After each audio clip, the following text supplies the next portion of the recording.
Okay, inventing tools, what I want to do is borrow some ideas from humans and look at how we invent things, and there's a lot of work that's been done on creativity and innovation that suggests how we do these things.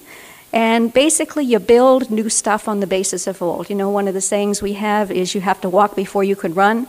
You ride a tricycle before a bicycle, so you learn things in stages, so you're building to complex or difficult things from simpler ones. And innovations, they may be new, but in fact a lot of them are really small changes. We don't make big leaps, we make little leaps. So I'm going to borrow that and use that on orangutans. Okay? So keep that in mind and see what we end up here. First, a lot of tools you want to think about are the kind of tool is a reacher, something that you use to extend your ability to grab or get hold of something. And one of the classic ones in great apes is a probe tool, like the chimpanzee getting the termites out of a nest, and like the orangutan who's trying to get the seeds out of this very hard fruit. Okay? Well, that very easily becomes something like a rake. You're taking a stick and you want to reach something, but it's not in a hole, you want to pull it in for yourself. This one actually has more than that in it. This is an orangutan who's after a coconut, which is floating in the water and it's out of her reach. And the stick in her foot is actually the race, but she's got to get set up for it before that. This one, she actually made a rope. I don't know if you can see it, but there are several strands of lianas that she has grabbed together to make it strong enough to hold her weight. So she made a rope. Then she sets herself up a tripod position in the tree, so she has to create for herself, if you like, a sort of a sky hook to hang herself on so she's stable. And here is her rake that she uses to try and hit the coconut. She didn't make it, but she's got 2 tools that she's working on in here. And if you count the whole layout in the trees, you probably got 3. Okay, a ruler. They also use long sticks to measure the depth of the water. If they're going through deep water, they can't swim. They're too heavy, so they'll drown if they're not careful. So they take sticks and they test the depth. Okay? A branch hook. You want to climb up a tree, and the leaves of the tree are too high for you. I've seen one of them get a stick with a hook on the end, reach it up, and try and hook the outer leaves of the branch that it wants to grab, pull them down and reach, and then cross the river that way. Use it as a toucher. This is an orangutan who apparently doesn't like the one in the front. Has a little stick in its hand and is trying to touch a fish that a friend is grabbing. It looks to me like the one in the front is kind of uneasy about it and doesn't really want to touch that wiggly thing, so they're using a stick to touch it rather than touch it with their fingers. Pulling water, how this comes from being a reacher is kind of a strange thing. You've probably seen it happen. If you have an object floating in the water and you want to get it but it's out of your reach, and say you don't have a stick that you can use to rake it in, if you put your hand in the water in front of the an object and pull the water, you create a very small current and that draws the object towards you. Orangutans do it. Okay? Best of the lot, one particular individual created this wonderful reacher. She was in a cage and wanted some fruit that was outside the cage but out of her reach. What she did was she went and she took apart a rice sack to get a very long string. Then she got the remains of an orange rind, made a hole in the orange rind in the center, took her string and threaded it through the hole in the orange rind, took the 2 ends in this hand and the orange peel here, so she straightened it out. Then holding the 2 ends in her finger, she threw the orange peel on her string out until it caught the fruit and dragged it in. And it worked. It took a few tries to do it, but she created a very unusual kind of reacher. And when you saw her doing it, she knew exactly what she was doing. Okay. Vehicle trees. This is another one, a real standard thing that orangutans do to cross gaps. They get into a skinny tree that's very flexible, and then you pump it the way we would pump a swing, back and forth and back and forth. It's kind of like a pole vaulter, except the pole vault is stuck in the ground because it's a tree. And then when you've swung it long enough, far enough, you can probably get close enough to the target tree that you want to get into, make the transfer, and off you go. And you could see this would never count as a tool because it's not detached, right? Never mind, wouldn't work if it wasn't detached, but this used to count as a tool because it wasn't detached. Well, here's an orangutan that made a couple of tools out of it. She used the vehicle tree, so she's swinging back and forth on the tree on the left to try and get into the tree on the right. She can't make it. Actually, it was he can't make it. It was just a few millimeters off and couldn't quite grasp the outer leaves.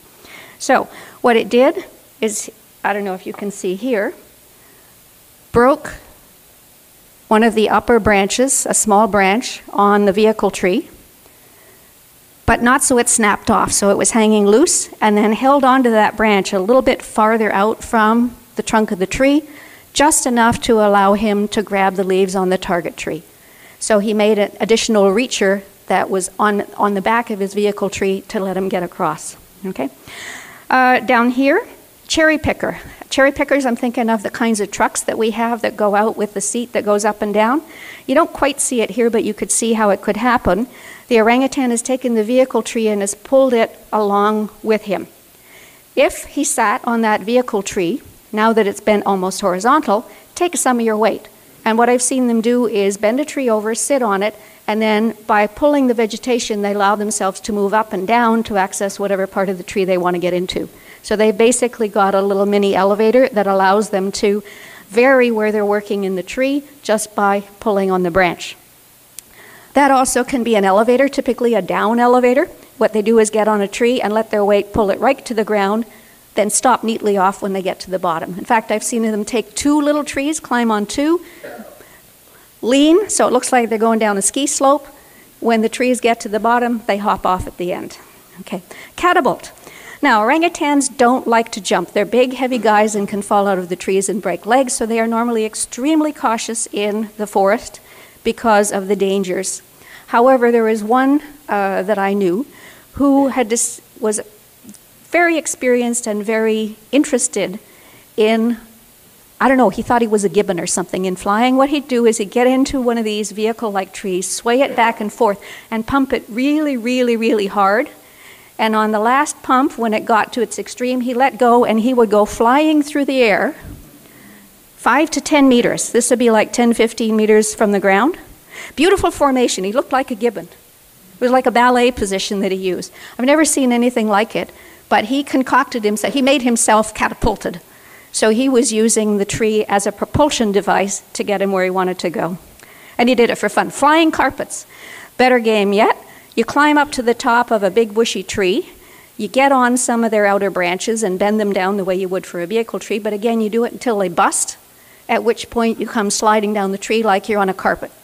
I saw one tree get destroyed within the period of a half an hour by a bunch of orangutans who all decided to play flying carpet. Right. Bridges. These are bridges. These, again, they're trees that are bent over until they're in the water. This is an orangutan standing on two of them. The bended trees are things that the orangutans bent themselves. They come to take that position permanently if they've been bent a lot. And what the orangutans then do is walk over them to cross bodies of water that are too deep to get across on their own.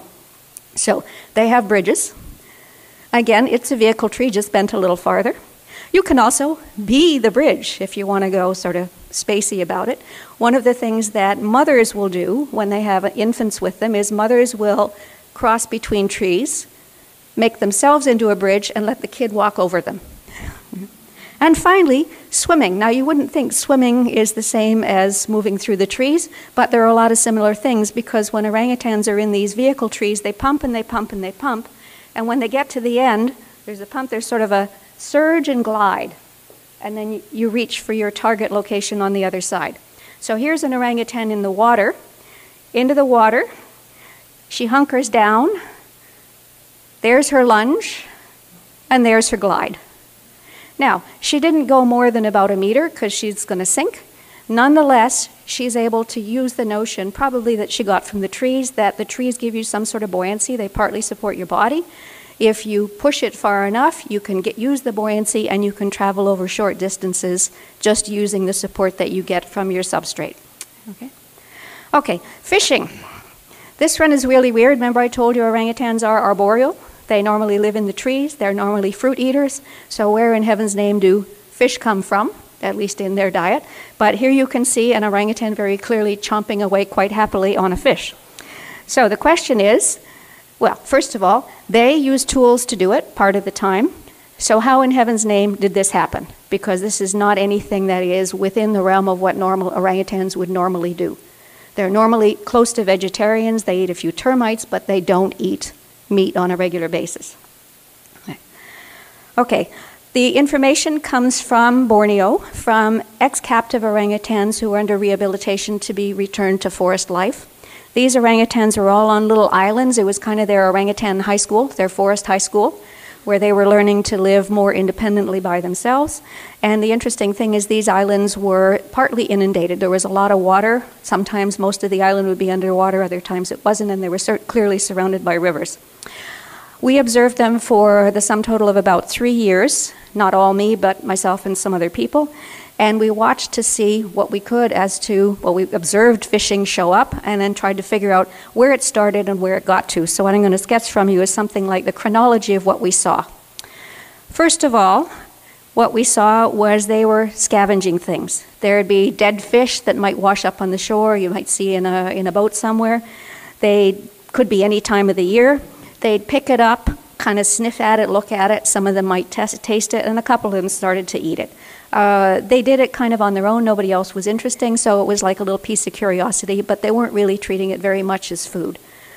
A lot of them would taste it and then just throw it away. October, which is when the dry season shows up, you started to see changes, and the changes that I've seen from the previous time are marked in blue, so you could see what appears to have changed as we move a little farther ahead. They're starting to catch live fish, and they're all catfish related. They're all carp, which are easy to catch. Humans even catch them quite easily by hand. It was in the dry season, and one odd thing that means is that the fish get handicapped. They can get caught in little pools that form as the water levels drop, so they can't get out. Sometimes they're spawning, so they're even slower moving than they normally are. Excuse me. Yeah. Some of them were fish that fishermen were catching. In this case, you can see here, fishermen put lines in the river and they'd use old Coke or 7-Up bottles as floats. The orangutans would climb out if they could, see the line, pick them up, and then sometimes, like here, you'd pull up a line and oops, there would be a fish attached. So they weren't typically trying to get the fish, it just happened to come up when they saw this toy they wanted to play with.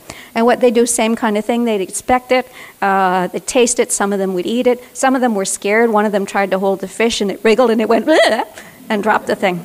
Okay. And nobody much interested, so again, somebody exploring, but they clearly weren't thinking about it as food, because if they knew it was food, they'd all be in there like a shot trying to get hold of it. All right. Same period, hard to tell which came first, but this kind of thing was going on. They're starting to catch them by hand. So going into the water, and here you can see a female's got a fish in her hand that she pulled out of the water. And she's also doing things like inspecting it. In fact, here I want to point out she's using a tool to do it. She's trying to poke at the fish with a stick. Again, probably because she's not quite sure what this thing is. And they're carp related. They've got stinging antennas or singing something. So some of the orangutans have to be a little careful, otherwise they're going to get stung. And here she is sniffing it. Okay. A bit later, you start seeing them not just catching fish or making use of them when they bump into them, but it looks like they're out there deliberately searching for them. For example, in this case, you can see an orangutan going into the water. I'm not quite sure where the fish is, but I think it might be here. So it looks like the orangutan has gone in, and what they do is grope around at the bottom of the water to try and get the fish. So it looks like they're out there to find them on purpose, not just getting them when they bump into them.